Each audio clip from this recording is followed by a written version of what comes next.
To see that, you have to imagine that the way we see the WNBA is different than how we saw it 5 years ago, 3 years ago, even 2 years ago. We have more eyeballs on the game, and Caitlin Clark brings that. Why would we feel some kind of way because she has more television games? The clock is ticking. In the days leading up to the WNBA season, tension is rising. The basketball community is tense as the draft approaches in just 2 weeks. Who will stay behind for another chance at collegiate success, and who will jump to the professional ranks? The league's future will be shaped by the choices taken today. While some players are considering their future, others are securing their legacy. With Flau'jae and James gaining prominence, the women's basketball scene is changing, and everyone is watching. One of the WNBA's most pivotal seasons is ready to begin. More scrutiny, increased pressure, and more chances to establish one's superiority. The question is, are you prepared for the impending storm? Let's begin by discussing the current circumstances surrounding Flau'jae Johnson. She is at a turning point. Following LSU's devastating Elite Eight defeat to UCLA, she was left with more questions than answers. She is already eligible for the 2025 WNBA draft at age 21, but she hasn't decided yet. What did she say? A straightforward, ambiguous, "I'm not sure." And that quiet says a lot. She has choices. She might enter the draft and become a professional, like Caitlin Clark and Angel Reese. She may also stay, run it back with LSU, and try to win the championship that eluded them. What, though, is preventing her? Family? Coach Mulkey's direction? The burden of anticipation? Johnson was devastated by the UCLA defeat and took it personally. She acknowledged that she was to blame for LSU's early difficulties, saying, "It's all on me. I'm done with being too passive." However, is she prepared to escalate that aggression further? Or will she decide to stick around and show that she can turn LSU around? Kim Mulkey, the coach, is not blaming anyone. She is aware that Johnson wasn't the only reason the game was lost in the second quarter. However, despite that promise, Johnson's choice is still unknown.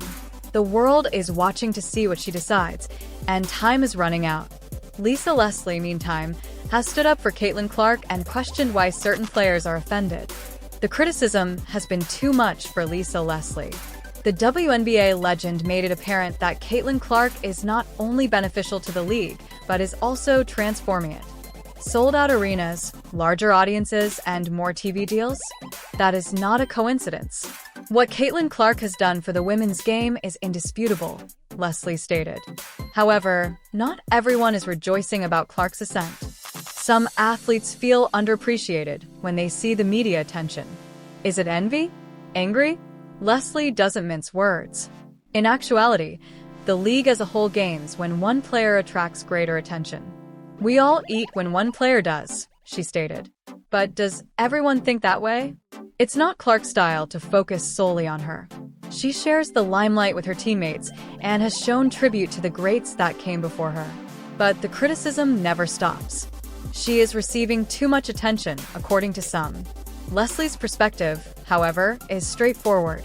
After all, the league is expanding like never before, so why whine? The WNBA has been fighting for greater recognition for years, and finally they have it. Will internal disagreements prevent the league from embracing the reform, or will it welcome it? Neither Clark nor the movement she is bringing with her are slowing down. The Liberty, however, aren't playing around this time. After winning the WNBA championship for the first time, they recently signed one of the greatest personalities in the sport, Breanna Stewart. New York just made it very evident that they are creating a dynasty, and the current MVP isn't leaving. The Liberty were a dominant team in 2024 with a 32-8 record. However, retaining Stewart? They are the squad to beat because of that move. She has won numerous MVP awards, gold medals from the Olympics, and a reputation as one of the sport's most powerful players. There was no chance of losing her. Her influence both on and off the court is incalculable, stated Jonathan Kolb, general manager of Liberty. He's correct, too. Stewart is a leader as well as a scorer, a player who improves the lives of those around her. The Liberty's championship window isn't just open, it's wide open with her in the lineup. New York is leading the league, which is changing. Although other teams are taking action, the Liberty are ahead of the game since Stewart is staying. They have established the norm. The rest of the league now has to catch up. Now for the well-known names. Angel Reese is a persistent person. She posted right away after LSU defeated NC State, saying, "Oh, and that one was personal." The internet then suddenly took off. The beef dates back to the previous year. The head coach of NC State took a photo with a sign that read, "Angel Reese stinks," held by a fan during a game. Inconsiderate? Of course. Reese never let it go, and she made sure to remind everyone when her old team won. Reese made sure everyone knew it was payback. Was it premature to celebrate, though? LSU's tournament run ended a few days later. The trash talk abruptly stopped hitting the same note once UCLA sent them packing. Was it karma? Perhaps. Reese will return, louder than ever, though, if that's what she's known for. Let's now discuss the rivalry that exists within the WNBA. Listen, she's a competitor. She's a trash talker. She makes players around her better. She's exciting to watch. And quite frankly, I've missed seeing her. Being at Unrivaled, I wish that she was there. I've missed seeing her play. So I really look forward to seeing her back out there. But as I do all of the WNBA players, we are really watching a very exciting level of basketball. I miss seeing Asia Wilson out there. She's, to me, still one of the best players in the world. The WNBA is receiving a rivalry that has the potential to define the league in addition to a new generation of stars. Angel Reese versus Caitlin Clark. Two symbols. Two rivals.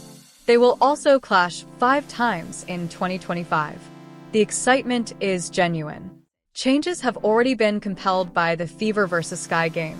In order to meet demand, Chicago had to relocate 2 games to the United Center. It is anticipated that all 23,500 seats will be sold out. Has this ever happened in the WNBA? CBS also paid attention. Their games will be shown on primetime network TV for the first time ever. This rivalry is more than simply a typical one. It's a historical one.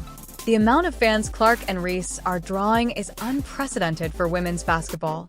Let's go back to the previous season, when Angel Reese and Caitlin Clark were more anticipated than any other rookies in WNBA history. The pressure was genuine, and the glare was intense. Clark, selected by the Indiana Pacers first overall. Is there. You got to go out there and prove yourselves.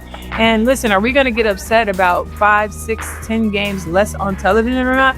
I don't think we should. We have access to find these games now in a way that we never had before. And we have to appreciate that, and all these platforms that support the W. So, hey, listen, Caitlin, I am so thankful for her. I'm thankful for all of these women and where this game is. And we have to step back and see the big picture and how it's impacting all of us. Fever didn't take long to demonstrate why she was among the most dynamic basketball scorers. Reese, however, brought the same intensity she had at LSU to the Chicago Sky with her rebounding domination and fierce competitive spirit. The rivalry that began in college simply grew stronger instead of decreasing. After all was said and done, Clark defeated Reese to win Rookie of the Year. Some people adored it. It was dubbed favoritism by some. However, the figures were honest. However, their influence on the league as a whole was more noteworthy than their numbers. This degree of attention was unprecedented for the WNBA. The arenas began to sell out. Products were flying off the shelves. Engagement on social media surged. Networks that had previously disregarded women's basketball were now vying to broadcast these games. Of the Fever's 44 games, 41 were broadcast nationwide.